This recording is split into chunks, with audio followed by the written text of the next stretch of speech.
வாழ்த்துக்களை தெரிவித்துக் கொள்கிறேன். ஆனா ஒண்ணு செங்கோட்டையன் சார், நீங்க டிவிகேல இணைஞ்சிருக்கீங்க, வாழ்த்துக்கள். விஜய் சாருக்கும் வாழ்த்துக்கள். ஆனால் செங்கோட்டையன் சார், உங்களுக்கு எம்எல்ஏ பதவி கொடுத்தது யாரு? மக்கள். அவங்க ஓட்டு போட்டுதான் உங்களை எம்எல்ஏ ஆக்குனாங்க. ஆனால் நீங்க அந்த பதவியை ராஜினாமா செய்யும் போது மக்கள்கிட்ட கேட்டீங்களா சார்? மக்கள்கிட்ட கேட்டீங்களா?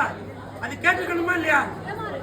ஓட்டு கேட்கும் போது மட்டும் நீங்க வீடு வீடா, தெரு தெருவா, ரோடு ரோடா, மாடி, குடிசை, டீக்கடை, நகைக்கடை, அந்த வீடு, இந்த வீடு, சின்ன வீடு, பெரிய வீடு, மாடி வீடு, குடிசை வீடு, எல்லா வீட்லயும் போய் ஓட்டு கேட்டீங்க. நான் இப்பவும் சொல்றேன் சார், செங்கோட்டையன் சார், நான் உங்களுக்கு தான் சப்போர்ட் பண்ணி சொல்றேன். இப்படி பண்ணலாமா? நீங்களே யோசிச்சு பாருங்க சார்.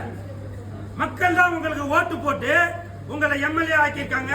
இதுக்கு முன்னாடி அமைச்சர் ஆக்கியிருக்காங்க. முதலமைச்சர் ஆக்கிறது கூட முயற்சி நடந்தது. ஆனால் இப்போ நீங்க அந்த ஓட்டு போட்ட மக்கள்கிட்ட எதுவுமே கேட்காம நீங்களே போய் ராஜினாமா பண்ணிட்டு இப்படி பண்ணலாமா? சொல்லுங்க. என் வீட்டுல அத்தனை ஓட்டு இருக்கு சார்.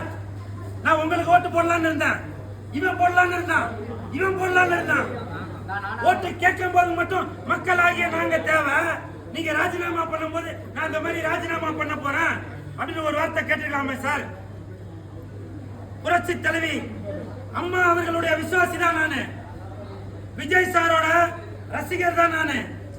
எனக்கு உங்க ரெண்டு பேரையும் பிடிக்கும். ஆனால் இப்படி நீங்க யார்ட்டையுமே கேட்காம அவங்கள்ட்ட ஓட்டு வாங்குறதுக்காக நீங்க எவ்வளவு பாடுபட்டு இருப்பீங்க.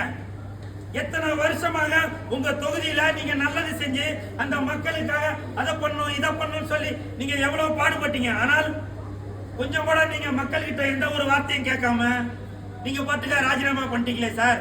அப்ப எங்களுடைய ஓட்டுக்கு அதுக்கு மதிப்பே இல்லையா?